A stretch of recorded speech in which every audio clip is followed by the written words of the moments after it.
Hi friends, स्वागत आहे तुमचं सर्वांचं माझ्या यूट्यूब चॅनलवर. आणि आज आपण बघणार आहोत हँड पर्स.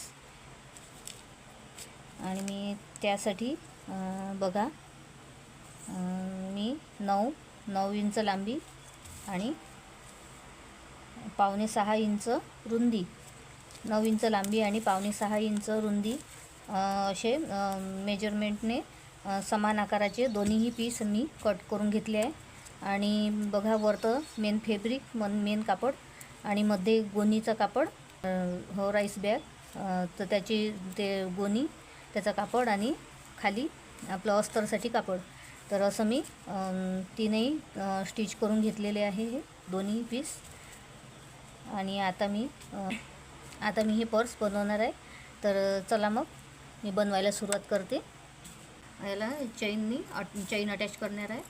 तर हे बघा, चैनमध्ये मी पहिलेच रनर टाकून घेतलेला आहे, हे बघा.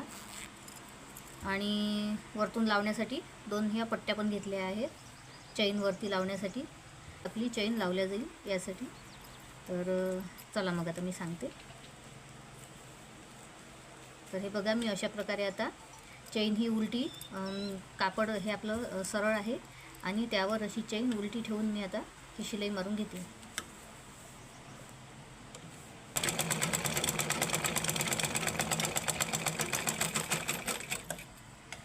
तर हे बघा, आता एका साईडने आपली पट्टी लावून झालेली आहे. असे धागे वगैरे असले तर हे असे काढून घ्यायचे. एका साईडने आपली पट्टी लावून झाली. आता दुसऱ्या साईडने आपण यावर हा कापड ठेवायचा आहे. हे आपली चैन सरळ आहे, आता हा कापड सरळ आहे, पण आपला जो दुसरा पीस आहे आपण ठेवणार आहे. तर बघा असं. तर आता बघून घ्यायचा, कारण हा डिझायनर कापड आहे. जेव्हाही आपण असं डिझायनर कापड शिवतो ना, त्याची पर्स शिवतो, तेव्हा असं बघून घ्यायचं, कारण हा फुलांचा भाग मी वरती घेतला आहे. तर हा पण फुलांचा भाग माझा असा वरतीच आला पाहिजे. हे बघा, अशा प्रकारे असा वरतीच आला पाहिजे हा पण फुलांचा भाग. नाहीतर हा जर खाली गेला तर डिझाईन बिघडून जाईल याची.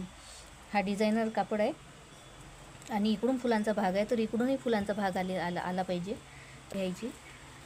असा जर डिझायनर कापड असला तर तुमच्याकडे पण. हे बघा, मी आता इथे शिलाई मारून घेते. आता आपण शिलाई मारली आहे, तर आता हा जो कापड आहे असा पलटी होईल ना. तर आता आपण इथे चैनीवर एक पट्टी अजून शिवून घेणार आहे. जसं इकडल्या साईडने, एका साईडने आपण पट्टी लावून स्टिच केलं, तशा तर दुसऱ्या साईडने आपण पट्टी लावून स्टिच करणार आहे. हे बघा, मी आता पट्टी लावून स्टिच करते. तर हे बघा, मी आता दोन्हीकडून पट्टी लावून त्याला दुमडून मी स्टिच करून घेतला आहे. आणि आता बघा, हे रफ कापड वगैरे, म्हणजे रफ कापड असेल किंवा धागे असेल, काही असेल तर ते निघणार नाही. आणि आपलं जे पर्स आहे, आपली पर्स, ते एकदम फिनिशिंगसहित तयार होईल. तर हे बघा, असे धागे वगैरे असले तर काढून घ्यायचे. आणि आता बघा, आपली पर्स आता, तर पर्सला हाती धरण्यासाठी हँडल मी आता, हे बघा, हा छोटासा कापड घेतला आहे. तर आपल्याला छोटंसंच हँडल हवं आहे यासाठी. तर हे बघा, मी याचा कापड 4 इंच लांबी आणि 2.5 इंच याची रुंदी. तर हा छोटासा कापड घेतला आहे मी. अशा प्रकारे हा दोन्हीकडून दुमडून असं करून मी आता शिलाई मारून घेते दोन्ही साईडला, आणि मग तुम्हाला दाखवते. तर हे बघा, आता माझं हँडलही शिवून झालेलं आहे, ते छोटंसं हँडल. आता आपण कुठे लावायचं आहे ते सांगते मी. तर हे बघा, तर आपली अशी पर्स तयार होईल. तर कोणत्याही एका साईडला आपण लावू शकतो. तर हे बघा, मी आता हे जे आहे, आपण चैन लावली आहे, इथे चैन लावली आहे ना, याच्या खालीच असं 1/2 इंच अंतरावर, हे बघा, 1/2 इंच अंतरावर मी इथे कापडावर, चैनीवर नाही लावायचं, चैन सोडून ह्या काठावरही लावलं तर चालते, पण मी 1/2 इंच खाली लावणार आहे. हे बघा, 1/2 इंच अंतर सोडलं आहे आणि मग मी इथे लावणार आहे 1/2 इंच. बघा, तर बघा, हे जे आपलं हँडल आहे ना, हे आतल्या साईडला लावायचं. हे बघा, असं आतल्या साईडला ठेवायचं आणि इथे शिलाई मारून घ्यायची. 5 इंच सोडून मी अंतर सोडून आता लावून घेते.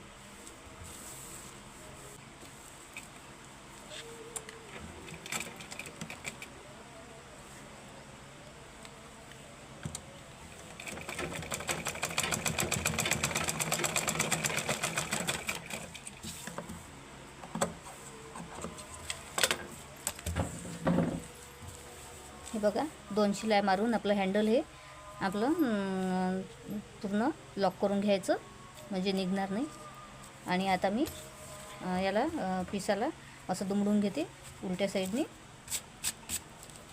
आणि बघा, आता आपण अशा 2 उभ्या आणि 1 आडवी, 2 उभ्या अशा आडवी, असं आपण 3ही बाजूनी आपण शिलाई मारून घेऊ आणि डबल तर हे बघा, अशा प्रकारे मी आता 3ही साईडनी शिलाई मारून घेतलेली आहे. पिन नाही करत आहे. आणि मी आता याला सुलटी करून घेणार आहे पर्सला.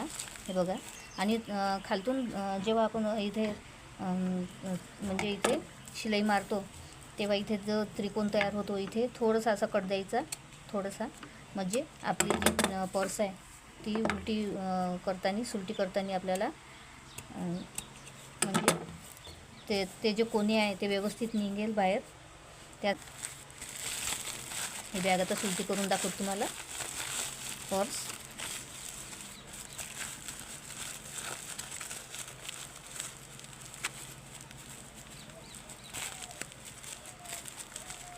बघा, असं बोटानेच करायचं पहिल्यांदा. जर नाही कोणा नाही निघाला व्यवस्थित तर मग एखादं टोकदार वस्तू काही पण असं घेऊन थोडं थोडं हलकं हलकं दाबायचं. तर बघा, आपलं पर्स, आपली छोटीशी पर्स मस्त तयार आहे. आणि बघा कशी वाटली ते. तुम्हाला जर व्हिडिओ आवडला असेल, युजफुल वाटला असेल तर प्लीज लाईक करा, कमेंट करा आणि शेअर करा.